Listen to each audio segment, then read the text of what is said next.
ጾም እግዚአብሔርን የመውደድ ምልክት ነው። እግዚአብሔርን የማክበር ምልክት ነው። በጾም ጊዜ ግን የጾም ሰዓትን ሽሮ እንጀራ መብላት ማለት ከእግዚአብሔር ይልቅ ይህ እንጀራ ይሻለኛል ማለት ነው። ጾመኛ ሰው በእውነቱ ከዝሙት መቆጠብ ይችላል፣ ከስድብ መቆጠብ ይችላል፣ ከመግደል መቆጠብ ይችላል፣ ከመደንፋት፣ ከኩራት፣ ከትዕቢት፣ ከማን አለብኝነት እኔ እበልጣለሁ ከማለት ከዚህ ሁሉ የሚሰበስበን ጾም ነው። ሰውነታችን መግዛት የምንችልባቸው ሁለት መሰረታዊ ነገሮች አሉ። አንደኛው ጾም ነው፣ ሁለተኛው አፍን መግራት ነው። የኃጢአት ይቅርታ የሚገኘው በጾም እንደሆነ የነነዌ ሰዎች በቂ ማስረጃ ነው። እግዚአብሔር ባህሪው ንጹሕ ስለሆነ በረከሰ ቦታና በረከሰ ሰውነት አድሮ አይኖርም። ጾም ደስታን ያጎናጽፋል። ልፋት፣ ድካም፣ ስራ፣ ፍቶት፣ ደዌ እንዲህ ያለው ነገር ሁሉ የሚሰለጥነው ጾምን በመሻር ነው። ደዌ ደግሞ ወወልድ ወመንፈስ ቅዱስ አሃዱ አምላክ። በስመ አብ ወወልድ ወመንፈስ ቅዱስ አሃዱ አምላክ። በስመ አብ ወወልድ ወመንፈስ ቅዱስ አሃዱ አምላክ። በባህሪው ሞት በመንግስቱ ሽረት የሌለበት ቅድመ ዓለም የነበረ ዓለምን የፈጠረ ዓለምን አሳልፎ የሚኖር የአባቶቻችን አምላክ ቅዱስ እግዚአብሔር በሀብት ስቦ በረድኤት አቅርቦ ስለሰበሰበን በቅዱስ ቤቱም እንድንኖር ስለፈቀደልን ቃሉን እንድንማርም ስለፈቀደልን ስሙ የተመሰገነ ይሁን።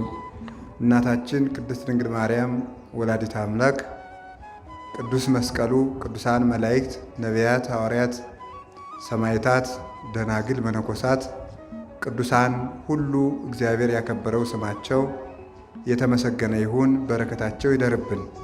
የተከበራችሁ የእግዚአብሔር ቤተሰቦች፣ ሊቃውንተ ቤተ ክርስቲያን፣ መምህራን፣ ካህናት፣ ዲያቆናት፣ ሁላችሁ ምእመናን አንድ አምላክ በሚሆን በአብ በወልድ በመንፈስ ቅዱስ ስም እንደምን ዋላችሁ?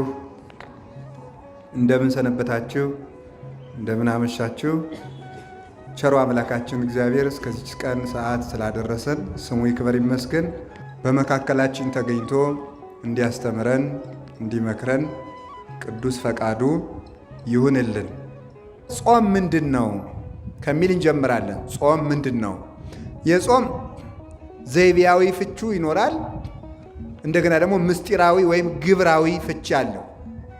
ጾም በቃሉ ሲተረጎም ጾምሰ ተከልኦተ ብሲ እመብል በጊዜ ውቅ በውስተ ሕግ ይላል። ፍትሐ ነገሥት አንቀጽ 15 ላይ 318ቱ ሊቃውንት ሲናገሩ ጾም ማለት የሰው ከመብል መከልከል ነው። ጾም ማለት በሕግ በታወቀ ጊዜ የሰው ከመብል መከልከል ጾም ይባላል። ዝም ብሎ ጊዜ አይደለም። በሕግ በታወቀ ጊዜ፣ ለሁሉም ጊዜ አለው። ለምሳሌ ለጾመ ነቢያት አለው እስከ 9 ሰዓት ነው። ጾመ ገሃድ እስከ ምሽት 1 ሰዓት ነው የሚጾመው። ጾመ አብይ ጾም የመጀመሪያው ሳምንት እስከ 12 ሰዓት ይጾማል። 40ው ቀን እስከ 11 ሰዓት ይጾማል። ሰሙነ ሕማማት ደግሞ እስከ 13 ሰዓት ወይም እስከ ምሽት 1 ሰዓት ይጾማል። ዓርብ ረቡዕ ወይም ጾመ ድህነት ይባላል። እነዚህ ደግሞ እስከ 9 ሰዓት ይጾማሉ። ምክንያት አላቸው። እነሱ እናመጣቸዋለን በጊዜው። ጾመ ነነዌ እስከ 9 ሰዓት ነው። ጾመ ፍልሰታ እስከ 9 ሰዓት ይጾማሉ። ጾመ ሐዋርያትም እስከ 9 ሰዓት ይጾማል ማለት ነው።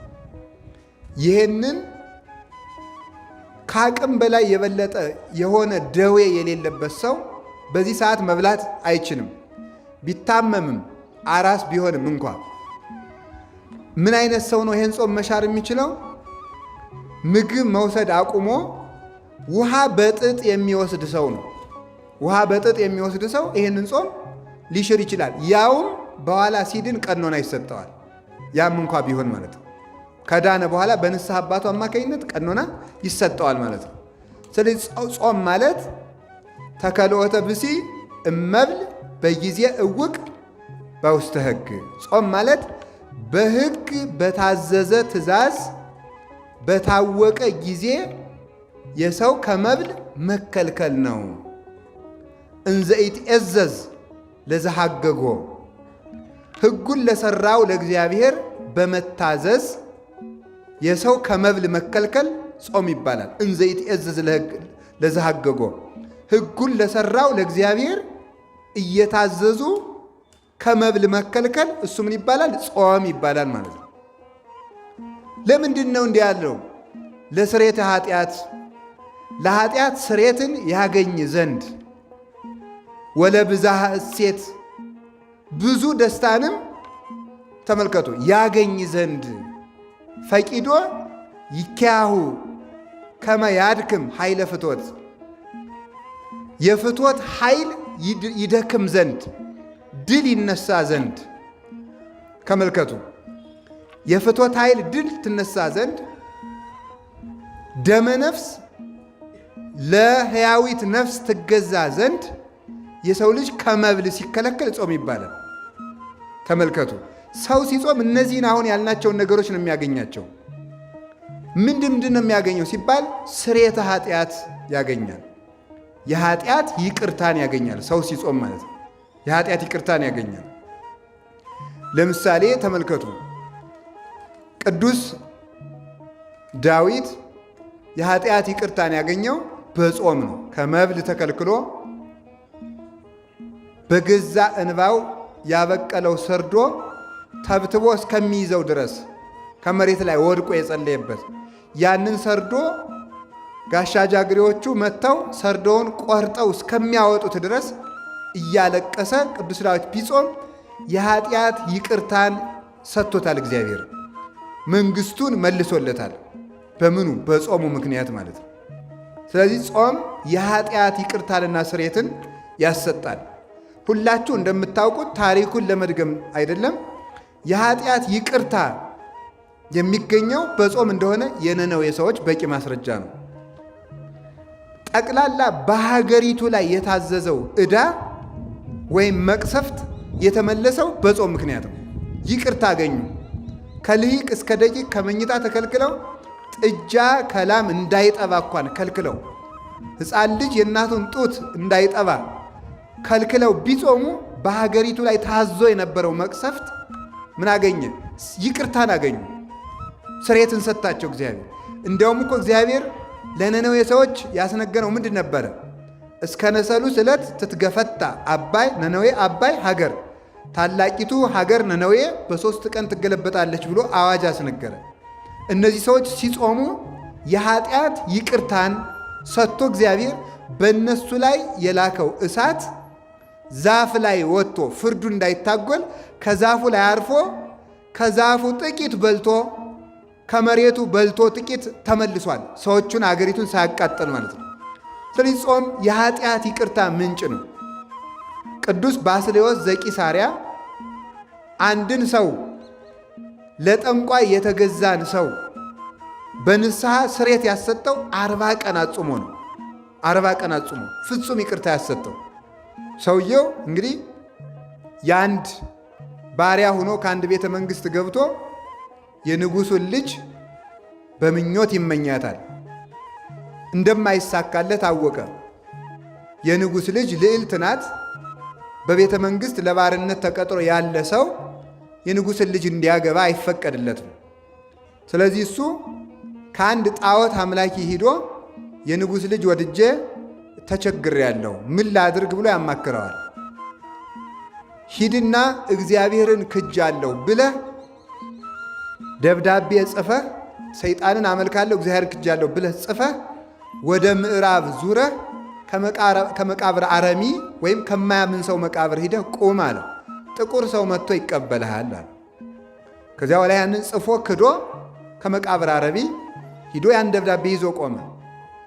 ያንን ሰውም ጥቁር ሰው መጥቶ ተቀበለው። ሰይጣን በጥቁር ሰው አምሳል ይገለጣል። እንግዲህ ጥቁር ሰው በያችሁ ቁጥር ደግሞ ሰይጣን ነው እንዳትሉሽ። በቀይ ሰው አምሳልም ሰይጣን ይገለጣል። ምንም በቀይ ሰው አምሳል ብቻ አይደለም፣ በመነኩሴ አምሳል ይመጣል። እሱ አረ በዚህ አይደነቅም?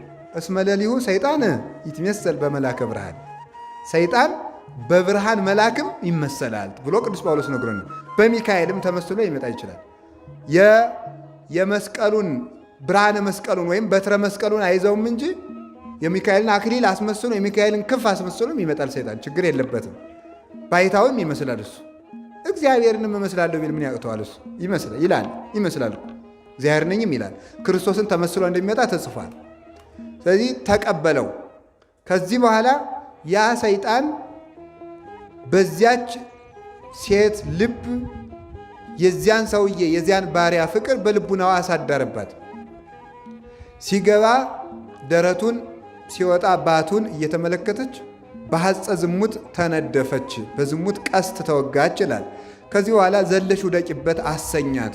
እሱን ፈጽማ ወደደችው። ይሄን ልጅ ካላጋባችሁኝ ታንቄ ሞታለሁ አለች። አጋቧት ማለት ነው። በኋላ እሷ ክርስቲያን ስለሆነች አንተ ሰው ቤተ ክርስቲያን እንሂድ፣ ሌላ ጊዜ እንሄዳለን፣ እንቁረብ፣ ሌላ ጊዜ እንቆርባለን እያለ ያስቸግራታል። ሲያስቸግራት ምንድን ነው ብላ አስጨንቃ ያዘችው። የትዳር ትርጉሙ ከእግዚአብሔር ጋር መኖር ነው፣ ከዚያ ውጭ ምን ታደርግልኛለህ አለችው። አይ በነፃ ያገኘውሽ መስሎሻል? እንዲህ አድርጌ እኮ በጥንቆላ ነው ያገኘውሽ ይላታል።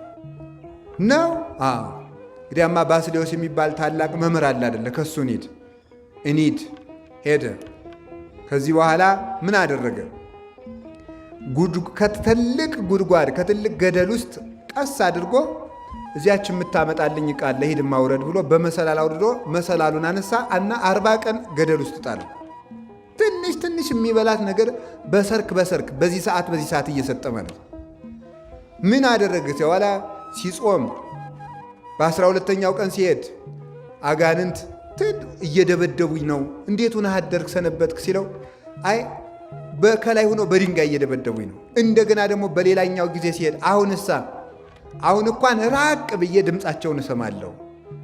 እንደገና ደግሞ በሌላ ጊዜ ሲሄድ አሁንሳ ሲለው አይ አሁንስ አንተ ታግለህ ስትጥላቸው ይታዩኛል። ከዚያ በኋላ መጀመሪያ በሌላኛው ቀን ሲሄድ ራቅ ብለው ሲሰድቡኝ ይሰማቸዋለሁ፣ ድምፃቸውን ብቻ። መጨረሻ ላይ አንተ ትግለህ ስትጥላቸው አይ። ከዚያ በኋላ ድምፃቸው ሁሉ ጠፋ። ከዚህ በኋላ ሕዝቡን ሰብስቦ ሰውየውን 40 ቀን ካጾመ በኋላ ቅዱስ ባስልዮስ ከቤተ ክርስቲያን ሕዝቡን ሰብስቦ አንድ ወንድማችን በኃጢአት ተይዞ የዲያብሎስ እድል ፈንታ ሆኗልና ምህላን ያዝ ብሎ 400 እግዚኦታ አድርሶ ሲጨርስ ሕዝቡ እንደተሰበሰበ ያ ሰይጣን ምን አደረገ መሰላችሁ? ባስልዮስ አትዘብዝበኝ፣ አትጨቅጭቀኝ፣ እሱን ልደብዳቤው ብሎ ሰይጣንን ክጀዋለሁ፣ ሰይጣንን አመልከዋለሁ፣ ክርስቶስን ክጀዋለሁ ብሎ የፈረመበትን ደብዳቤ ሰይጣን ራሱ አምጥቶ ከሕዝብ መሃል ጣለለት። ከዚያ በኋላ ለዚያ ሰው ስርየት አሰጥቶ ደብዳቤውን ደምስሶ ቅዱስ ባስልዮስ ቅዱስ ሥጋውን ክቡር ደሙን ለዚያ ሰው ሰጠው ማለት ነው። በ40 ቀን ጾም ነው ስርየት ያሰጠው ማለት ነው። እና ጾም የኃጢአትን ዕዳ ይፍቃል። መቅሰፍትን በኃጢአታችን ምክንያት ሊመጣብን ሊታዘዝ የነበረውን መቅሰፍት ያርቃል። ያለ ጊዜያችን ከመቀሰፍ ይሰውራል ማለት ነው። ቅስፈትን ያርቃል። የኃጢአት ይቅርታን ያሰጣል። የኃጢአታችን ይቅር ሲባል የኃጢአት ስርየት ጥቅሙ ምንድነው ስትሉ ከእግዚአብሔር ጋር ማኖሩ ነው። እግዚአብሔር ባህሪው ንጹሕ ስለሆነ በረከሰ ቦታና በረከሰ ሰውነት አድሮ አይኖርም። በረከሰ ቦታና በረከሰ ሰውነት አድሮ ስለማይኖር ኃጢአት ባለበት እግዚአብሔር የለም። ስለዚህ ኃጢአታችን ሲፋቅ የምናገኘው ትልቁ ጸጋ ማን ነው? እግዚአብሔርን ራሱን ነው። እግዚአብሔር ያን ጊዜ መጥቶ ይዋሃዳናል ማለት። እግዚአብሔር ከሰው ጋር እንዳይኖር የሚያደርገው ምንድን ነው ካላችሁኝ፣ ኃጢአት ነው። ትንቢተ ኢሳይያስ ምዕራፍ 55 ላይ ሲናገር እናንተ የእስራኤል ሰዎች ጹመናል አልሰማህንም ትላላችሁ፣ ጸሌናል አልሰማህንም ትላላችሁ፣ ሰግደናል አልሰማህንም ትላላችሁ፣ ዕጣን መሥዋዕት አቅርበናል አትሰማንም ትላላችሁ። ነገር ግን እኔ የምፈልገው ጾም ይሄ አይደለም። እናንተን እንዳላያችሁ ያደረገኝ ኃጢአታችሁ በመሃል በእኔና በእናንተ መካከል እንደ ግድግዳ ቆሞ ነው ይላል። ትንቢተ ኤርምያስ ምዕራፍ 3 ላይ ሲናገር እናታችሁን ያሰናበትኩበት የፍቺ ደብዳቤ ወዴት አለ ይላል። እናታችሁን የፈታሁበት፣ እናታችሁ የሚላቸው ለቤተ እስራኤል መቅደስን ኦሪትን ነው፣ ለእኛ ቤተ ክርስቲያንን ነው። እናታችሁን የፈታሁበት የፍቺ ደብዳቤ ወዴት ነው? እናንተስ ልጆቼ እኔስ አባታችሁ አይደላችሁምን? ነገር ግን ኃጢአታችሁ ከእናንተ ጋር እንዳልኖር መሃል ላይ እንደ ግርግዳ ተጋረደብኝ ይላል። ያንን የኃጢአት ግርግዳ የኃጢአት ግንብ የሚያፈርሰው ስርየተ ኃጢአት ነው። ስርየተ ኃጢአትን የሚያሰጠው አንዱ ማን ነው? ጾም ነው። ስለዚህ ሰው ሲጾም የኃጢአት ይቅርታ ያገኛል። የኃጢአት ይቅርታ ሲሰጥ ሊያጥር የነበረ የሕዝብ ዕድሜ፣ ሊፈርስ የነበረ ሀገር ይታነጻል። ሊያጥር የነበረ ዕድሜ ይቀጠላል። የተለየን እግዚአብሔር ከእኛ ጋር ይሆናል። ጸጋ እግዚአብሔርም ይታዘዛል። ስንጾም ስርየት እናገኛለን። ስርየት ስናገኝ እግዚአብሔር ከእኛ ጋር ይሆናል። እግዚአብሔር ከእኛ ጋር ሲሆን ከሀገርም ከሕዝብም ርቆ የነበረ ረድኤት ይመጣል። ዝናብ በጊዜው ይመጣል። ደመናት በጊዜው ይመላለሳሉ። ነፋሳት በጊዜያቸው ይነፍሳሉ። ቀላያትም በጊዜያቸው ይፈሳሉ። ምድርም የዘሩባትን ታበቅላለች። ሰማይም ዝናብ ለክረምት ጠል ለመከር ይሰጣል ማለት ነው። የተባረኩ ልጆች ይወለዳሉ። ትውልድ ይባረካል። የኃጢአት ስርየት የሚገኘው አንዱ በጾም ነው። ስለዚህ ስርየተ ኃጢአት ለማግኘት አይነተኛው መድኃኒት ጾም ነው ማለት ነው። ጾመን የኃጢአት ይቅርታ እንድናገኝ አምላክ ቅዱሳት ይርዳን።